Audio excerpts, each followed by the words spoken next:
હવે વાત કરીએ અષાઢમાં અનરાધારની।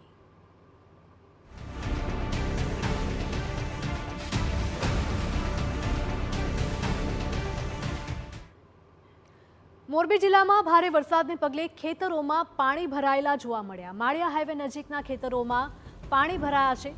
ખેતરોમાં નદી વહેતી થઈ હોય તેવા દ્રશ્યો સામે આવ્યા।